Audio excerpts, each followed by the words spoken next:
Welcome to Conservative Roundtable.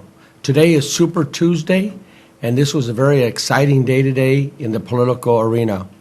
We have found that Donald Trump is no doubt is leading the race for the nomination. Ted Cruz is following, and everybody else is way behind. So it's a matter of whether or not we're going to move forward, but we'll talk a little bit more about that later. Today was also a very important day for myself in that I suspended my campaign for U.S. Senate. I believe that today was a day to do that. It gives a chance for the other candidates to decide whether or not they're going to stay in or go in. But I truly believe in order for the Republicans to have a shot at winning against Kamala Harris, they have to start unifying and get behind a conservative candidate. I believe there is a candidate that will fit that process. So there is no void by me leaving because I will be supporting that person. I have invited that person to be here on a future show, and at that time we'll make that announcement. But we fought the good fight. We went out there, and at this point in time, I think it's the best interest of the Republican Party that we get behind one candidate to defeat Kamala Harris in November. So with that in mind, we're going to take a break here, and we'll talk more about the election and other things. Thank you. U.S. military veterans. It almost sounds like an oxymoron, but believe it or not, a large number of former military service men and women have been deported. Tonight in a Fox 40 special report, Joe Khalil brings us a story of a community of deported vets and how they're working together to offer each other support in the most unlikely of circumstances. At this cemetery in Madera, California, flags mark the resting places of the town's sons and daughters who served in the military. Yet some 400 miles away in Tijuana, Mexico, one of Madera's own, former Private First Class Andres de Leon, legally can't even visit the site where he hopes to be laid to rest. Not until he's in a coffin. Did you feel betrayed? In a way, yes. I feel that they did me wrong because I risked my life for Uncle Sam just so they can, then in the end I get deported. Yes, a veteran, deported. At 18, in the throes of the Vietnam War, De Leon enlisted in the Army. After 12 years of service, he was honorably discharged. Okay, this is my home. Today, at 72, De Leon lives alone in a small one-room house in one of the poorer pockets of Tijuana. I got no choice. I was deported and I have to stay here. But I'm doing the best I can. The path that led De Leon to this point begins where his story will end, in Madera, California, with his family. He wants to come home with his kids, his grandkids, the family. De Leon's sister Elizabeth worries about his health. He's a type 2 diabetic. That worries me very much that something might happen to my brother and I'm going to be torn apart. Their parents came to Madera legally from Mexico when De Leon was 12. The veteran's most trying battle wouldn't be waged until decades later, following the death of his mother. He would take my mom everywhere. That really pushed him to the edge. De Leon fell into a deep depression, and at age 63, he got hooked on heroin. Eventually arrested for possession, he served almost 3 years. Near the end of his term at Soledad State Prison, Immigration Customs Enforcement agents told him he wouldn't be returning home. I said, what? He said, they're going to deport me. I said, no, they can't. October 2009, an immigration judge ordered De Leon deported to Mexico, a country he hadn't seen in more than 50 years. I was in shock. I couldn't believe it. I couldn't believe that they would deport a veteran with an honorable discharge. 3 generations later, all these De Leons have of their grandfather are stories. How old is your youngest son now? He's now 8 years old. So in his 8 years, he's never seen him, he's never spoke to him, he's never held his hand. In Tijuana, De Leon had no friends, no family. He spent his first few weeks homeless. If you knew that you were going to be deported, would you have enlisted at all in the military? I don't think so. No, they're gonna did me wrong, no. De Leon assumed he was the only U.S. military veteran deported to Tijuana until he met Hector Barajas, I basically opened up my doors for veterans that were deported. a former paratrooper in the 82nd Airborne. Hector, who grew up in L.A., was also living deported in Tijuana and knew dozens of veterans like De Leon. In 2013, he founded this deported veterans support house. We believe that none of these men should be left behind. We talk about supporting the troops. Let's keep supporting these men, treat these men with honor. There are an estimated 100,000 people deported from the U.S. living in Tijuana right now. Now, there's no government agency that keeps track of how many of those people are veterans. Hector just anecdotally thinks that there are a couple of hundred, if not more than 1,000. 15 vets have come through the support house so far for food, temporary housing, sometimes just to feel they belong. Do you feel like you're a family here? Something like that, yes. Are you here every day? Yeah, well, yeah, just about. De Leon is resigned to the possibility that he may never again see the United States. But both he and Hector know they're entitled to a proper veterans burial. I've been told that the only way I can return is dead. So if dead is the only way I can return, I would like to be buried with my friends in the Catholic Cemetery of Madera, California. Why would they honor us only when we die? They're going to give an American flag to our families and say thank you for your service to your country. If you want to honor our men, you want to honor our veterans, let them get their treatment, let them live with their families. Both Hector and the De Leon family continue to fight for deported veterans' rights, hoping that the next time they see De Leon on American soil, it won't have to be here. Joe Khalil, Fox 40 News. We reached out to Immigration Customs Enforcement. Because of privacy concerns, a spokesman said they cannot comment on any specific cases, but they acknowledged that immigration judges do take someone's military service into account when deciding to deport someone. In a statement, ICE says in part, and I quote them here, "Any action taken by ICE that may result in the removal of an alien with military service must be authorized by the senior leadership."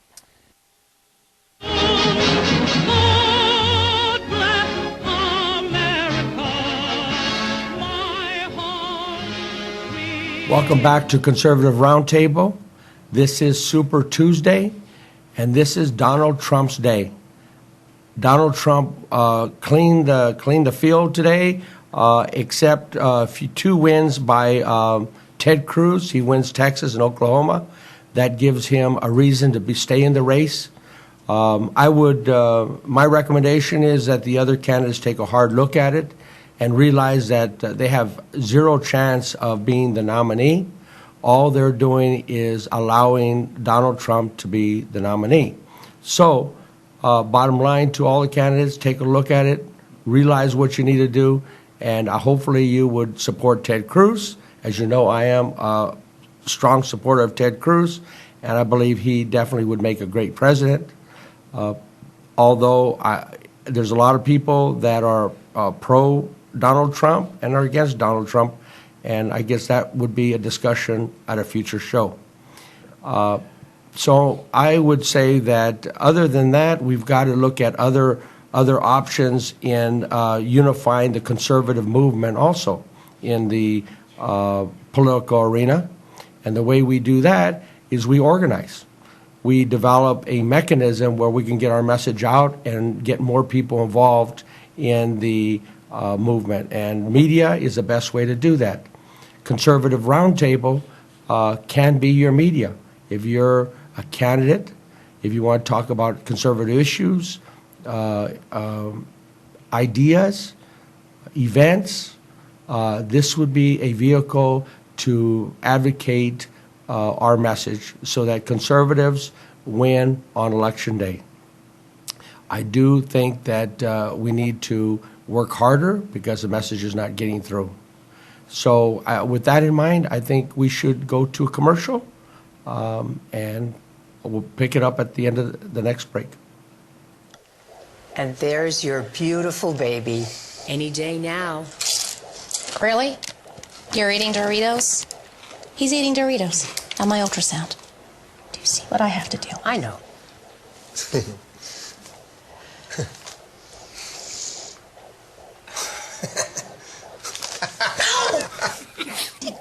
that.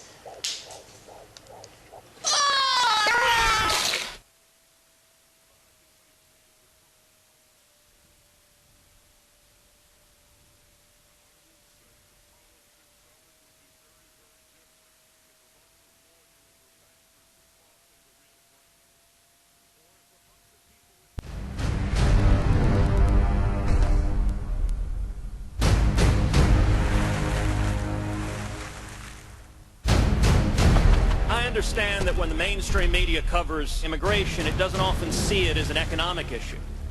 But I can tell you it is a very personal economic issue.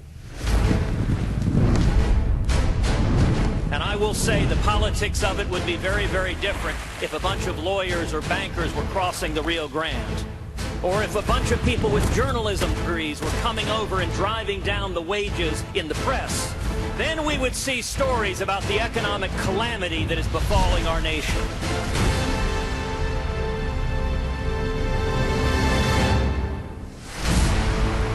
If I'm elected president, we will triple the Border Patrol. We will build a wall that works. We will secure the border. I'm Ted Cruz, and I approve this message. Look, I got the Trump action figure. No way, that's huge. What does he do? He pretends to be a Republican. I like bailouts for the banks. Too big to fail. I gave money to Pelosi, Reid, and Anthony Weiner. Hey, Hillary, I'll give you money to be my friend. Check out my house, Mr. Trump. That's a lousy house. I'm gonna take your house with eminent domain and park my limos there. Eminent domain! We wouldn't tolerate these values in our children. Why would we want them in a president? And there's your beautiful baby. Any day now. Really? You're eating Doritos? He's eating Doritos on my ultrasound. Do you see what I have to do? I know.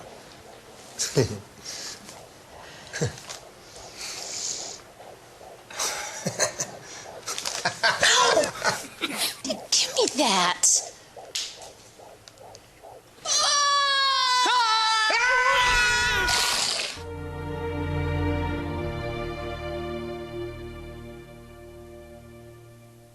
Amendment 1. Congress shall make no law respecting an establishment of religion, or prohibiting the free exercise thereof, or abridging the freedom of speech, or of the press, or the right of the people peaceably to assemble and to petition the government for a redress of grievances. Amendment 2. A well-regulated militia, being necessary to the security of a free state, the right of the people to keep and bear arms shall not be infringed. Amendment 3.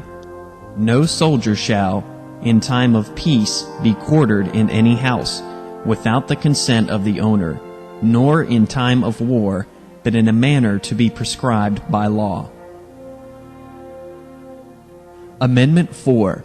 The right of the people to be secure in their persons, houses, papers, and effects against unreasonable searches and seizures shall not be violated, and no warrants shall issue but upon probable cause, supported by oath or affirmation, and particularly describing the place to be searched, and the persons or things to be seized. Amendment 5. No person shall be held to answer for a capital or otherwise infamous crime, unless on a presentment or indictment of a grand jury, except in cases arising in the land or naval forces, or in the militia, when in actual service in time of war or public danger.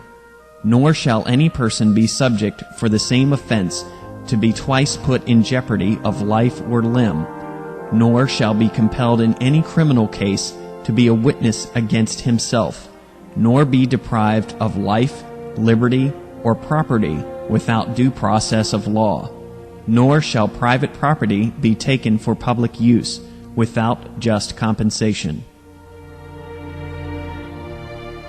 Amendment 6.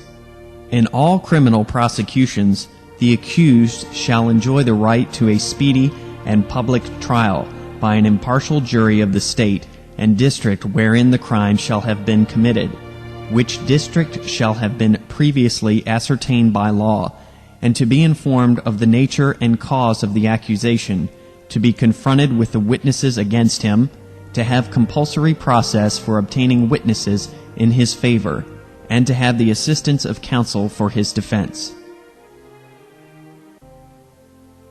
Amendment 7.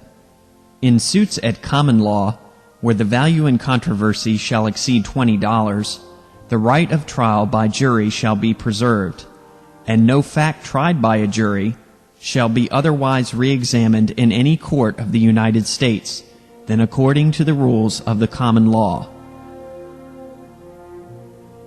Amendment 8. Excessive bail shall not be required, nor excessive fines imposed, nor cruel and unusual punishments inflicted. Amendment 9. The enumeration in the Constitution of certain rights shall not be construed to deny or disparage others retained by the people. Amendment 10. The powers not delegated to the United States by the Constitution, nor prohibited by it to the states, are reserved to the states respectively, or to the people.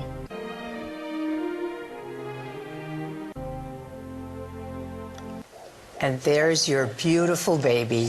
Any day now. Really? You're eating Doritos? He's eating Doritos on my ultrasound. Do you see what I have to do? I know. Give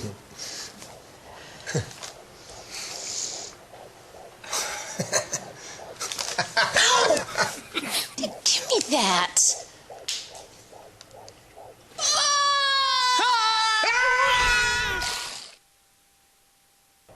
Hello, I am Mary Ann Collins King, and I have the pleasure of visiting today with Ted Ruiz. He is the president of Adventure Video Productions. In this day and age, it's all about video. Hello, Ted. How are you today? Good, Mary Ann. Thanks for having us in. Of course, of course. Tell us about video and its enormous impact on the community and the world at large. Well, obviously, the statistics are there about the importance of video, how people are using it just for their social purposes and so forth. But for businesses, it's crucial that if they aren't using video now, that they adopt a strategy and implement it into their marketing. And the reason for that would be? The reason, because nothing is reaching your customers like video. We're in a world of video right now. And the key ways that a company would use video, one is for their website. It's very typical. People do Google searches. Right. And if someone finds a video on your website, they're 85% more likely to buy your product or service if you have a video on your website. Excellent. And then I would imagine if there was a video on your particular website, someone would look at it again. So they're probably twice as likely? Well, right, because as we get some information, we may share it with our spouse. Yes. What I find frequently, some employee within a organization will run across one of our videos. They immediately send that up the pipeline to the decision makers. Right. And that is huge, because then the customers are coming to us, they're more informed, they get what we do for them, and they're more likely to close a deal than if I go out and try and sell someone, try and explain the benefits. It's just so much easier owning a business, running a business, when your customers come to you. So really what it comes down to is knowing your audience, such as your market, and then based upon that, ensuring, for example, Adventure takes that opportunity to customize that particular video for them on their website. Exactly. It should be geared toward your target audience. Another way companies are using video, email is still a fairly common practice in a company's marketing efforts. Yes. And what we branded as the e-video, when the recession hit, and I saw a lot of businesses struggling, closing their doors, Constant Contact and Chipmunky were coming along pretty strong. And companies couldn't afford to create a traditional TV campaign. 'Cause Right. it's thousands of dollars for a very short run, Right. and you don't know who's watching it. Exactly. So I call it invented, that may be a little strong, but we invented the e-video concept. So a company could come in, record 2 or 3 short messages.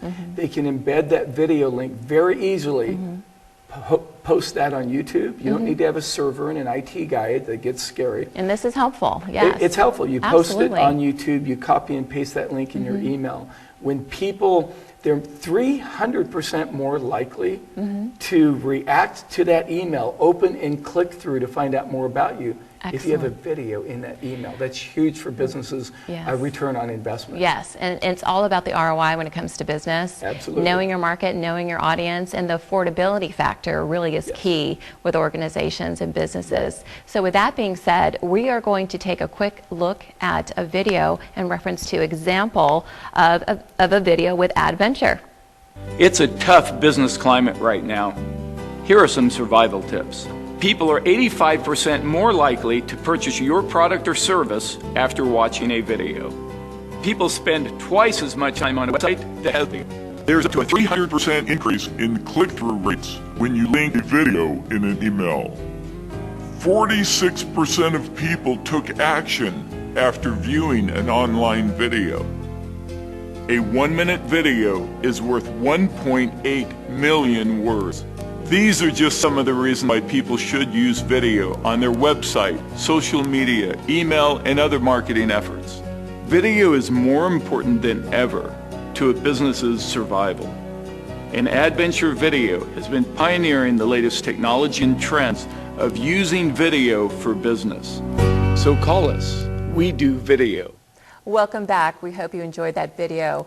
And as you can see, the impact of numbers reference to how video really impacts your business is really key. So with that being said, let's talk a little bit more with Ted in reference to his background and as far as his journey that brought him to become president of Adventures. But what we'd really like to know is more about Ted. What is your background? Thank you, Marianne. I've got a background that could probably relate to a lot of youth. I did not have a lot of enthusiasm for school. I went to San Joaquin Memorial. The only elective we had was a television class. Okay. And because my brothers had gone there prior, I knew that this one teacher was easy. So I took it because I knew it would be an easy class and it was off campus, so I could prolong my getting to and from. Right. Ironically, about halfway through my freshman year, I got inspired. And this is, I use this story for schools and youth groups all the time. I finally found a passion. I found myself hanging out after school, volunteering my time on weekends to do telethons and those kind of things. And it helped keep me out of trouble. Right. And this is what, our kids need to find that passion. Absolutely. But so right after high school, I knocked on the door at Channel 24. It was then KMJ TV. And I said, I want a job. And I wanted to be a stuntman. That was my passion as a young man, would be a stuntman. And I thought, well, TV would be a step in the door at 18 years old. You never know what can happen with TV. Exactly. And the job really wasn't available anymore, but I said, please take my application. I went back day in and day out. And I knew I was almost making the job person, the hiring person, frustrated. Well, sure enough, after the second week, he said, Ted, I promise I'll tell you next week. We've been in ratings. It's been crazy. I'm like, okay, sorry, Mr. Walagorsky. And I go home. I drive up to the house and my phone's ringing. And he said, Ted, I have never seen anyone so passionate about getting a job. That's wonderful. I started in October of 1976. And it was a great career. And then about 1996, I wasn't being inspired by what we were doing in broadcast. And so I started. And things were changing a lot then, too. Yes, things were changing. The industry was changing. And I wanted to do my own thing. It's not up to them to make me happy. It's up to each of us to find our own happiness. And so here's a man with a passion and inspiration who is, here we go again, another inspiring thought indicating maybe it's time to go out on my own. It was very scary. So, so tell us about this scary journey that now has come to a great place in our community. I was raised in a family where you put in 30 years, you got to watch and retire. Right. I was the first entrepreneur to branch off, and it was scary. But I walked in, and I had some of our biggest clients that I'd worked with over the past 17 years follow me over. God Shocks, which was a big retail chain For many decades. For many decades, they followed me over, and we started doing their production.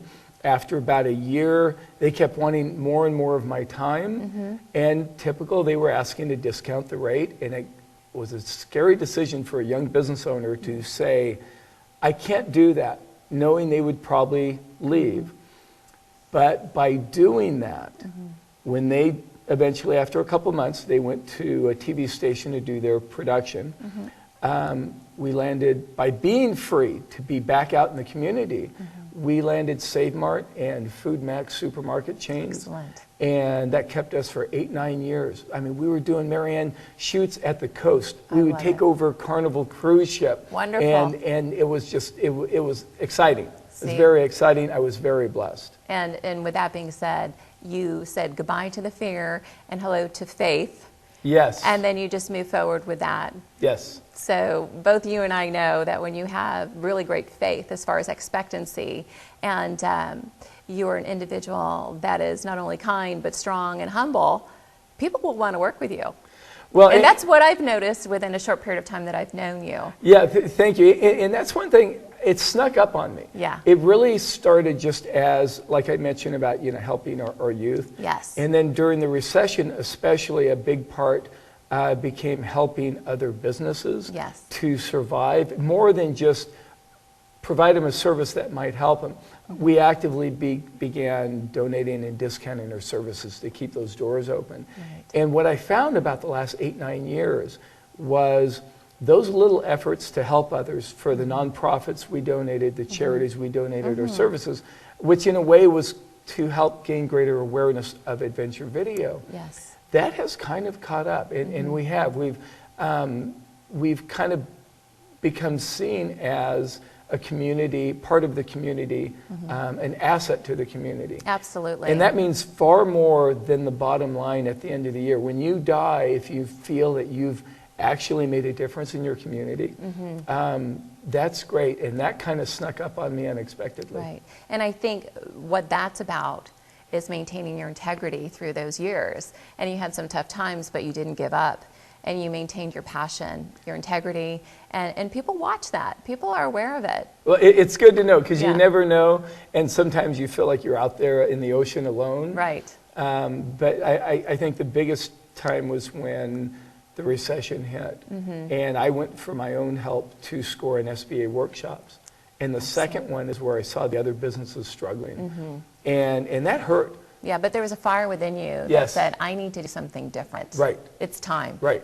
And by helping them, it strengthened my passion for keeping every door open, because everywhere that stays open is one less vacant building. That's how many jobs that are still active. That's a lot of tax revenue for our local, state, and federal government. Absolutely. So with Adventure, I recognize that this organization to me is a pillar of professionalism. So myself as a consumer, and also someone fortunate enough to have a conversation and visit with you today, I'll have to say thank you. But with that being said, what makes Adventure different than any other organizations similar to this video organization? Excellent question, and thank you for steering the conversation so well. You make it easy to do an interview.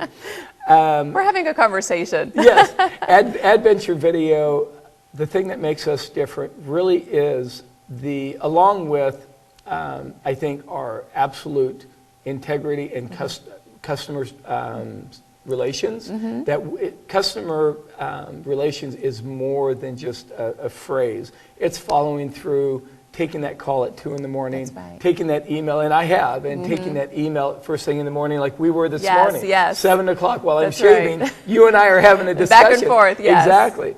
But along with customer service, the big thing really that sets us apart is our wide variety of the tool set we bring to the table. Mm-hmm.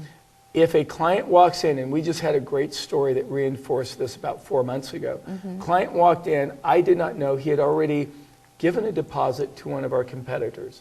Interesting. And he walked in and he started talking through his project. Mm-hmm. And I'm telling him what we could do, and he said, I'd like to do this, and I'm getting, oh, we can apply these tools or this process to it. And about 2/3 of the way through the conversation, he said, Ted, I got to level with you.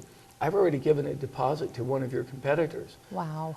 But I found that he kept changing what I wanted to do. Mm-hmm. I didn't realize why until right now. Mm-hmm. He can't do what you can do for us. And we take the client's project and apply the right tool set rather than making the client's project fit in our tool set. So it's customized. Customized. And you take the time to listen, Right. to understand what the needs are, and who their market is, et cetera. Right. That's the most important thing. It's all about listening. Right. At the end of the day. Exactly. So many times I think people become so busy in their talking. Right. So there's a difference between talking the talk and walking the walk. And I will have to say this organization is really walking the walk. Well, and the customization in a client's final product, Absolutely. I think is key. We encourage our clients to sit in the edit bay with us. Mm-hmm. Most editors do not want the client around, Mm-hmm. but if we are in the edit bay and we're making these decisions of the Mhm. look, the pacing, the Mhm. music, the graphics, then that may not be what the client wants. Right. So But customize you're it. sensitive to the customization because you recognize that whatever you put out there, that is going to brand their organization. Exactly. And that's what's key. Right. And that's what makes Adventure so different. So we know between Adventure and the other organizations in town what makes you different. So would that also be the same reasons why I would choose Adventure? Because as a business person or as a user of sort in reference to video, a main concern is affordability. Right, and affordability is huge for companies. Right. So with all of those indicators, we would choose Adventure. Which is another reinforcement of the variety of tool sets. Yes. We can go out and create a $3,000 to $7,000 video for you Mhm. if that's what your company wants. Mhm. Or if you're more budget minded and that happens for people, we can have them come in at 9 o'clock, sit down on a virtual set much like this one here, and it looks like you're on a $100,000 set, and they can be done recording by 10, 11 o'clock. They could have 2 or 3 short videos Mhm. about their product or service. And by 1, 2 o'clock, they can have those videos loaded and using them to get calls that very same day. And it's much more affordable we're the only one in the Valley utilizing this tool set for that purpose. And that also comes down to return on investment and Yes. being sensitive to the time of each organization and company. So with that being said, we do have a brief video that will show how this actually works out. Very good. In the next 20 seconds, you'll learn how to get new customers and reach a larger audience with no cost for radio or TV. Adventure Video gives you more ways to put your message in front of thousands of people for free. You can grow your bottom line and get new customers calling you today. Nothing is simpler, and Adventure Video brings it to you. Are you interested? If you watch this video, then you understand the benefits of what Adventure Video is offering you. Adventure Video offers more solutions than anyone else in the Valley to deliver your message to your target audience. Whether you want to create an e-video to enhance your email marketing, create a welcome message or sales video for people who land on your website, capture your next conference, workshop, or concert with our multi-camera process, live stream your event to millions of people on the internet, or any other video needs, Adventure Video remains the Valley's leader in cutting-edge technology, and we have more ways to create your video affordably. Give us a call to find out more. Record your video at 9 a.m. and have it in front of your customers by that afternoon. It's that easy. No other disclaimer needed. Call today to learn more. That was an outstanding example of how time management works well with every organization. And Adventure, they're the organization that can carry that through for your business. So with that being said, Ted, have some more questions for Okay. you in reference to, let's talk more about live streaming, because that's very important as well for an organization. That's a What can key you share about that? component of a new way people are reaching audiences, where they live stream an event. It could be a city council meeting. It could be a community forum. There's several activities going on. And the live streaming or multi-camera production for, like, Fig Advisory Board did a cooking segment. We can do a multi-camera recording of that. Employee orientation videos and employee presentations. Oh, excellent. We can go out and record a multi-camera so you don't spend days editing. And at the end of that, the client has a finished production that can be played forever, Right there. used for other employees, as well as concerts. A band can do a concert. And at the end, they have 6, 7 finished music videos Excellent. to upload. And that's an excellent resource for the organization Right. to put on their website. Right. So again, it comes down to video, and the digital age is here, and Right. it is something to utilize to really increase your business. Right. We have a short video that talks about the multi-camera and live streaming technology, if we can play that. Excellent.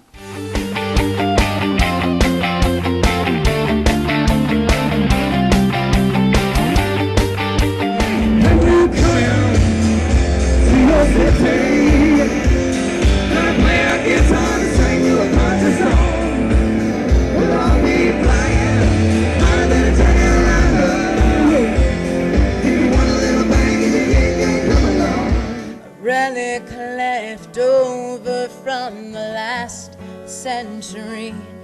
You could tell some tales to a youngster like me.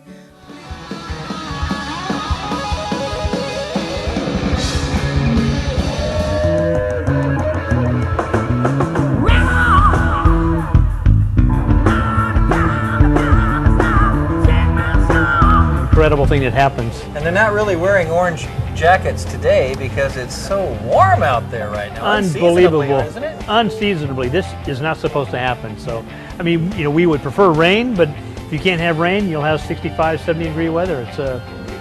It's okay.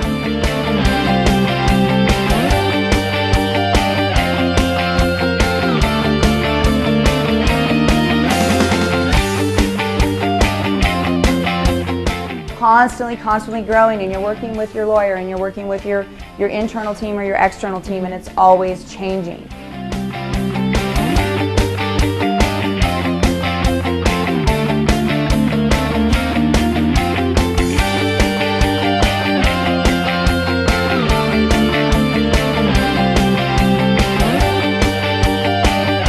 Or if you really want to go bonkers, just get something really high tannins, like a very heavy Cabernet Sauvignon.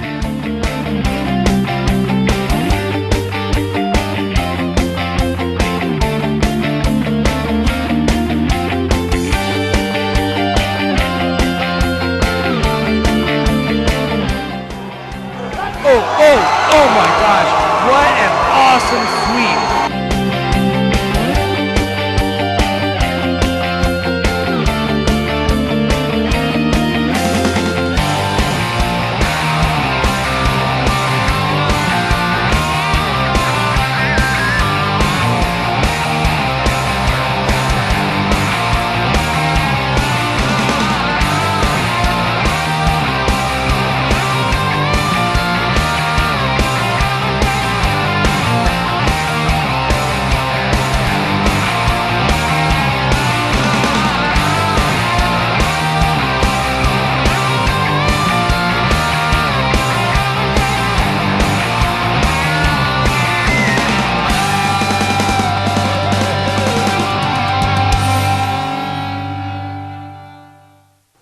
We all know that live streaming is very important for a business, and in order to take that video and placing that on one's website is extraordinarily helpful for one's business.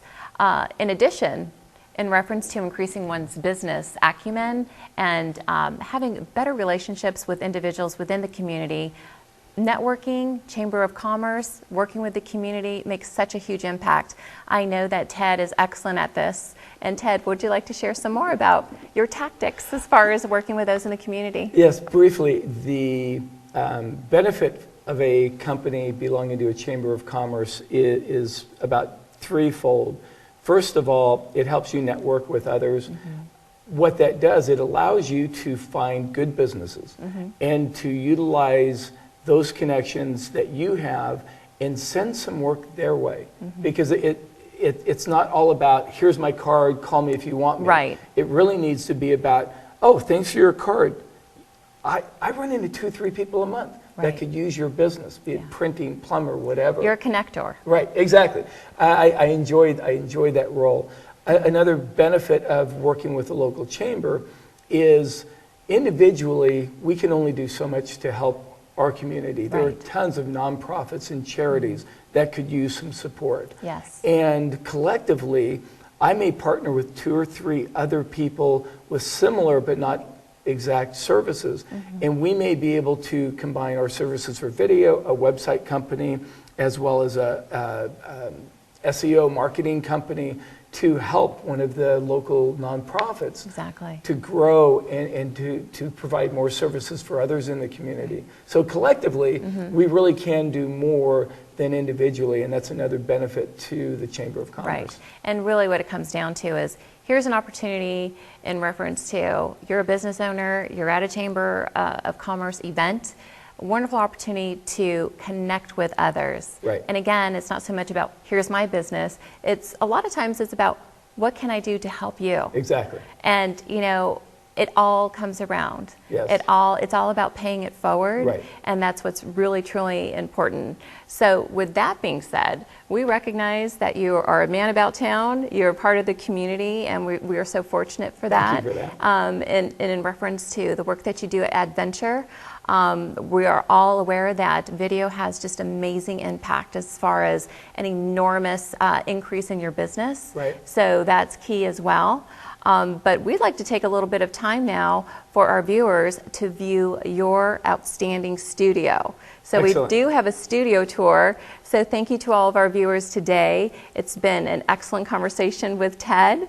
And so let's roll it and take a look at the studio. Thank you for visiting with us today.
And this evening, we have Clint Olivier visiting with us. He is currently the City Council member for District 7, and he is running for the 31st District of the Assembly. So tell us a little bit about yourself. Why are you running? Who are you? Well, thanks for having me on, Marianne. I course. really appreciate it. And congratulations on the show. Thank you. I like what I've seen so far, so keep it up. I have been on the Fresno City Council for the past 5+ years. I represent an area that is around Manchester Center, McLean High School, Roosevelt High School, so I go out into the southeast as well as central Fresno. And we have a lot of problems in that part of town. there's only so much that you can do when you're with the city. You can do curb, gutter, sidewalk, Right. street sweeping, law enforcement, fire protection. But the problems that my neighbors are facing are really too big for us to tackle at the city level. When you're talking about the lack of water in the valley, when you're talking about unemployment that is twice the state average. The 31st Assembly District that I'm running for is the second poorest in the state. And if you include the rotten air quality here, we're looking at the worst Assembly District in the state of California. Right. And so I'm running so that I can represent my neighbors and that I can work on a larger scale to address the problems that are affecting our families. Very good. Now, in reference to the particular district of 31, my understanding that the percentage of Republicans is approximately 28.7% versus the Democrat opponent, which is 48.25. So in terms of that, what will be your strategy in order to speak with the Democratic Party or individuals, so to speak, to perhaps change their mind? No, absolutely. You know what? This is a special place. The Valley is a special place, and this area of the 31st Assembly is special too. So it's South Fresno, basically everything south of Shields for the most part. Kerman, Mendota, Firebaugh on the west side, Coalinga, and then Parlier, Fowler, Selma, and Kingsburg to the south, and then on the east side, Sanger, Orange Cove, and Del Rey. And so people say, well, Clint, look at the registration, it's a Democrat seat. But it's really not. I mean, if you look at Senator Andy Vidak, his numbers are similar, if not exactly the same. Congressman David Valadeo, his numbers are similar, if not exactly the same. Senator Anthony Cannella, who represents part of that district as well. So you're looking at a group of people who don't vote the party, they vote the candidate. That's why the Democrats are so worried, the Sacramento establishment that don't care about us here in the Central Valley. That's why they're so concerned about me in this race, is because people who live around here will vote the candidate, not the party. And so when you look at the numbers, Andy Vidak outperformed Republican registration. So did David Valadeo. Anthony Cannella outperformed his Republican registration by like 30 points. Right. So I love my neighbors. I'm excited about representing them in Sacramento. Democrat, Republican, Independent, folks who are excited about the process, and folks who are jaded as well. I'm really looking forward to getting in there. Well, I'll have to say, I don't remember experiencing such an exciting local political arena at this point in time, and national. But getting back to your position running for 31, your main opponent is Dr. Joaquin Arambula. Now, what is it that you two agree upon, and what is it that you two are opposed? Well, I think that Dr. Arambula seems to be a nice person. He's a family person. I don't really know what we agree on. I think that he's interested in doing some economic development, and I am as well. But there are more differences than similarities. And number one is experience. You know, I have been tested. I have been on the Fresno City Council for 5+ years, and it's been a tough assignment, and it is for everyone who gets on there, because you're dealing with $1 billion budget. You're making very important decisions. Of course. I have been lampooned. I have been cartooned. I have been attacked in the paper. I have had letters written about me. Yes. Right, but it's easy to throw rocks at someone when you're the newcomer and your opponent has a record. So I think that there are more differences. I think that Dr. Arambula is way too liberal for the district. He's advocating $15 minimum wage. He's advocating single-payer health care. And I don't know of any reason why any conservative would ever consider supporting and someone why like would that. you think that he would support something like that? Because he said it on the radio. But there was no backup as far as the reasoning behind it. Well, no, I mean, look at the difference. If you wanted to talk about another difference, I don't have to do what the Speaker of the California State Assembly tells me to do. Right. I can be independent in that seat. I think that someone in the 31st needs an independent representative up in Sacramento, not somebody who is at the beck and call of the Speaker of the Assembly. Right. And this is the whole deal, Marianne. people in Sacramento, people in the Bay Area, people in Los Angeles don't care about us here in the Central Valley. And I so, understand. and so whoever goes up there has got to be a strong and vociferous advocate for. And I agree with you on that in reference to, I was born in Southern California, raised in Northern California, very close with several legislators in the San Francisco area, so I understand where they're coming from, and I'll have to agree with you that the Central Valley really isn't on the map of California in their mind. And what's interesting is that they haven't taken the time or made the effort to spend time here to speak with the people as far as what the issues are. And you and I both know, and everyone here in the room on the Roundtable, this is an agricultural area. Yes. Whether you like it or not, it is. This is the breadbasket. We are one of the top agricultural areas of the world. And with that being said, water is huge. So share with me your thoughts as far as two things. Storage of water, which has been an issue for decades. And that was my main issue when I moved here, and I was, speaking with a congressperson. I said, I don't understand this. I'm here from the Bay Area. I come out here. What's going on with the water? What's the situation with the storage? So I would like to hear your thoughts on that, and I'd also like to hear your thoughts about the temperance flat.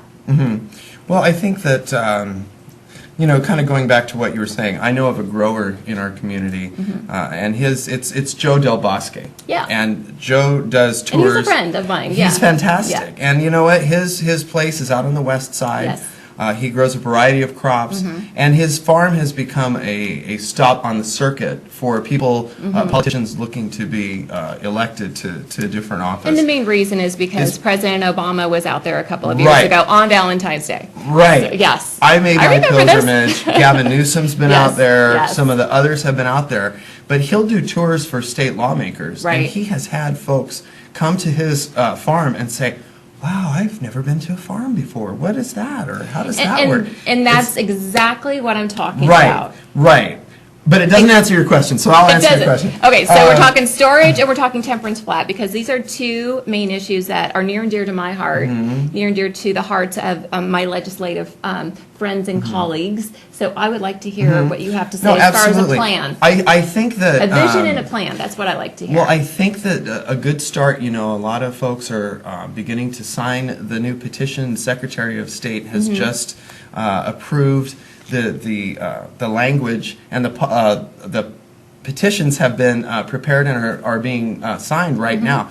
What this would do is it would take $8 billion from high-speed rail and move that over into for water storage. And that's been a big issue, because for so long, as many of the viewers may or may not know, the main allocation of funding was the issue. That there was an allocation of funding for the water situation, allocation of funding for high-speed rail.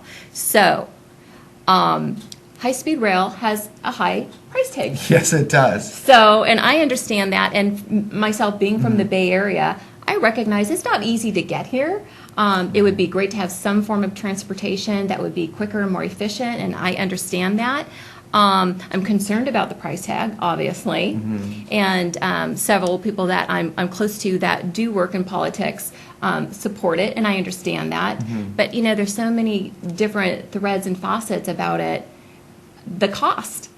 No, and it's not funded. There's no money for it. But I think that this, you asked me about water storage, you asked me about temperance flat. I think, we can talk about. So they were able to reallocate the that's what they're trying to do. Yes. And we'll see. What it would do is it would make they're in the process of it. Exactly. It would change, if adopted by voters, it would change the state constitution to move that money over from high-speed rail to allocate it for water storage. Would also change the state constitution to prioritize agricultural and urban uses for water and ahead of environmental uses for water. So I think it would be great to see on the ballot and let the people have a chance to vote on it. Right. And the reason why I'm answering your question by saying that I do support this this petition, I'm signing it, process of, is because I think that this is the next debate that we're going to hear. And you're going to see Democrats signing on to support this. Gavin Newsom, the lieutenant governor, is opposed to high-speed rail. You're going to see Republicans, of course, supporting it. Folks from the ag community, because this is a great way to assert ourselves Yes. here in the Central Valley, and Right. also get buy-in from folks in LA. Obviously, people want to have the urban water use prioritized down there, and so I think that this is going to be part of the next debate as folks come on here and signatures are gathered and it gets actually on the ballot. Right. You're going to hear a lot more about it. So what would be your plan for storage? What would be your strategy as far as this is what we need to do? Well, I think that Henry T. Perea, he's the assembly member that was in office right before me. Yes. And And this is why it's a special election. right, because I think that Henry T. did an excellent job of getting us to the point where we're at right now, which is The water bond, that language was written. Mm-hmm. The water bond was passed. And now that Henry T. is gone, the next assembly member is going to have to work with the people in the state assembly to Yes. to educate them and make sure that water is prioritized. Now, Right. of that water bond, it's $2.7 billion that are for temperance flat. That money is for water storage. Okay, good. And So so it's just a question of working with others in Sacramento, Right. working with the administration to make sure that that is the ultimate result. Of course, there will be lawsuits and environmental groups who will take issue with the construction of something like that. Right, especially in the Bay Area. But I think I think I'm ready to work with Democrats and other Republicans to make sure that that gets done. And it really is a bipartisan situation. Absolutely. It's water. I mean, Absolutely. if one was not does not have the political acumen or understand, it makes sense to understand we all need to share our water. So, with that being said, we're going to wrap this up. Okay. And in say 2 seconds. Yes. 3 seconds. Yes. Why will we vote for you? Vote for me because I have the experience to get the job done, and I'm not afraid to be a very loud advocate for my neighbors. Very good. Thank you so much, Clint. We Thanks for appreciate you having me being on the show. Appreciate it. Thank Okay, you. Take care. Thank you. I mean, hey, I lived in New York City and Manhattan all my life, okay? So, my views are a little... Thank you. Conservative Roundtable. And now what we're going to do here is we had a great show today, and we'll be look forward to seeing you next week, next Tuesday, between 8 and 9 p.m. Pacific Standard Time. Appreciate your effort, and thank you for visiting, and see you next time. Thank you, Conservative Roundtable.